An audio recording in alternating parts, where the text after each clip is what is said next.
မင်္ဂလာပါဒီနေ့တော့အုံထမင်းပူပူမွမွေးလေးမစားရတာကြပြီဆိုလို့အိမ်မှာအုံထမင်းပူပူလေးချက်ရင်းနဲ့သူနဲ့အရန်လိုက်ဖက်မယ်စက်သားဟင်းကိုမှအနှစ်ကောင်းကောင်းလေးနဲ့ချက်နီးလေးကိုဝင်မြပေးချင်ပါတယ်ပြီးတော့အေးပြေးတရက်ချင်တုတ်ချင်းဟင်းလေးလည်းပါတယ်ဆိုတော့အားလုံးပဲကြော်စစ်နဲ့တူလိုက်ပြီးတော့ချက်စားလိုက်ကြအောင်နော်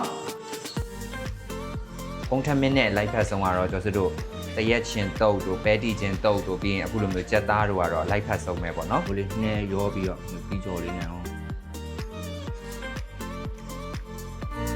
်အုံထမင်းချက်ပါမယ်ဆိုမှစံကုန်နေရနဲ့ marketplace မှာတင်းရဲ့ organic ဆန်ဝင်ပြီးတော့ကြတော့ဝယ်ဖြစ်ခဲ့ပါတယ်။အုံထမင်းကိုမှကျော်စစ်တို့နိုးစီဘူး၄ဘူးစာချက်နီးလေးဝင်မြပေးမယ်ပေါ့နော်။သူ့ရဲ့အချိုးစားလေးကတော့ကျော်စစ်တို့ရေကိုအခုလိုမျိုးလက်တက်စစ်ပေါ့နော်။ဆန်ပေါ်လက်တက်စစ်ထည့်မယ်ပြီးရင်အုံတို့ဘူးသေးတဘူးထည့်မယ်ပြီးရင်တကြား၃စွန်းထည့်မယ်ပြီးရင်ကြက်သွန်ဦး6လုံးလောက်ထည့်မယ်စီကိုတော့အခုလိုမျိုးဇွန်းကြီးနဲ့ပေါ့နော်၃စွန်းထည့်ပေးပါမယ်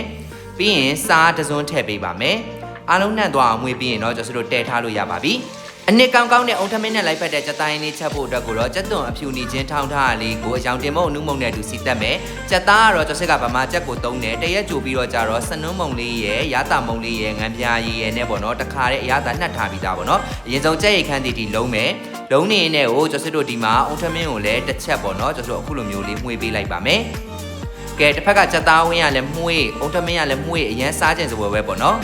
အုံထမင်းနဲ့လိုက်ဖက်ဆုံးကတော့ကျော်စစ်တို့တရက်ချင်းတုတ်တို့ပဲတီချင်းတုတ်တို့ပြီးရင်အခုလိုမျိုးကြက်သားတို့ကတော့လိုက်ဖက်ဆုံးပဲပေါ့နော်ကဲလုံးရင်ခံပြီးစီပေါက်လာရင်ကြက်သားကြက်သွားအောင်ရင်းလေးလေးထည့်ပြီးတော့ကြတော့တဲပေးလိုက်မယ်စီပေါက်လာရင်နေထားလေးရောက်ပြီဆိုလို့ရှိရင်တော့အနှစ်ကောင်းကောင်းလေးရအောင်ကြက်သွန်ကြော်လေးကိုအခုလိုမျိုးလေးထောင်းပြီးတော့ကြထည့်ပေးလိုက်မယ်ပေါ့နော်လုံးဝကြက်သွန်အနှစ်နဲ့မွေးမွေးလေးနဲ့ကိုအနှစ်ကောင်းနဲ့အုံထမင်းနဲ့လိုက်တဲ့ကြက်သားဟင်းတစ်ဖက်ပါဒါမျိုးလေးချက်စားကြည့်ပါနော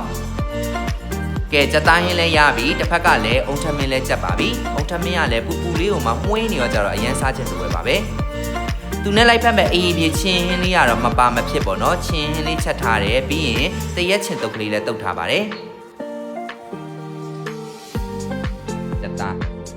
ကြက်သားကိုကျော်စစ်ကဒီလိုလေးကြက်သွန်အနှစ်ကလေးနဲ့ပေါ့နော်ဒါမျိုးလေးချက်ထားတာပါဒါကတော့ကျွန်တော်အေးပြေအောင်မှာတရက်ချင်းတုတ်ပဲတီချင်းတုတ်ဒါမျိုးတွေကတော့ပါမအုံထမင်း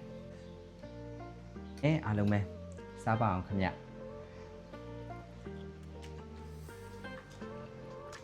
အုံထမင်း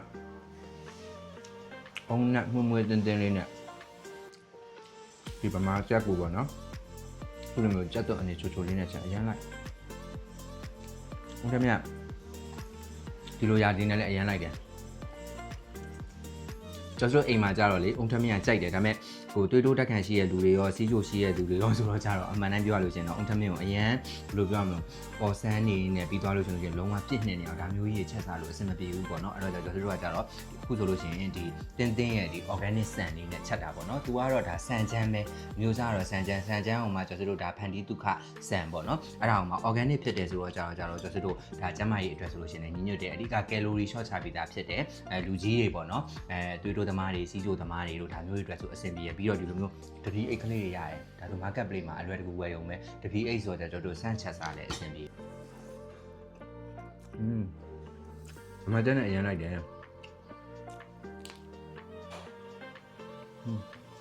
ဟုတ်တယ်မရတော့ဒီချိန်ကချက်စားလို့အကောင်းဆုံးပ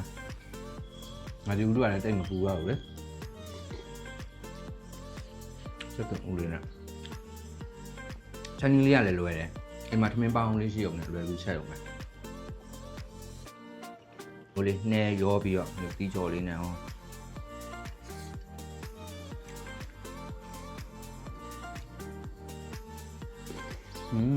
်အဲ့တော့ကျွန်တော်တို့ဒီ organic ဆန်ကကြတော့ဒီပုံမှန်ဆန်နေနဲ့ကွာကြပုံမှန်ဆန်100 gram မှာဆိုလို့ရှိရင်သူက360 energy value calorie ရှိရပေါ့နော်တို့ရ organic ဆန်မှာကြတော့သူက100 gram ဆိုလို့ရှိရင်သူက320ကျော်ပဲရှိရပေါ့နော်အဲ့တော့ကျွန်တော်တို့ပုံမှန်ဆန်နဲ့ချက်ပြီးတော့စားတဲ့နှုံနှန်းအတိုင်းပဲကျွန်တော်တို့ဒီ organic ဆန်နဲ့ချက်ပြီးစားမယ်ဆိုလို့ရှိရင် 10% သူက calorie က short ချပြီးသားဖြစ်တယ်တို့လူကြီးတွေပေါ့ကျွန်တော်ကတော့လူကြီးတွေအတွက်ကိုရည်ညွှန်းချင်တာပေါ့နော်လူကြီးတွေဆိုလို့ရှိရင်တို့စီးကြိုတွေတွေးတိုးတွေများတဲ့သူမျိုးတွေပြီးတော့ရင်ကျန်းမာရေးနဲ့ညီညွတ်စားချင်တယ်ဆိုလို့ရှိရင်ကြတော့ဒီ organic ဆန်ကိုစားကြည့်ပါဒီမှာလည်းသူ့ရဲ့ဒီ organic ဆန်နဲ့စိုက်ပျိုးရတဲ့အကြောင်းလေးပါလေးလည်းသူထည့်ပြီးတော့ကြတော့ထားပေးရဆိုတော့ဒါလေးလာပြီးတော့ကြတော့ဝယ်ယူလို့ရအောင်သူ့ရဲ့ page နဲ့လည်းထည့်ပေးထားမယ် marketplace မှာလည်းဝင်ပြီးတော့ကြတော့ဝယ်ပြီးတော့ကြဆမ်းပြီးချက်စားကြည့်လို့လည်းရတယ်ပေါ့နော်ဒီနေ့ vlog လေးကိုဒီမှာပဲရမယ်အခုဆက်ပြီးတော့ကြတော့အုံထမင်းဆက်စားလိုက်အောင်မယ်နောက် vlog မှာပြန်ပြီးတိတ်ဆုံပါမယ်တတာ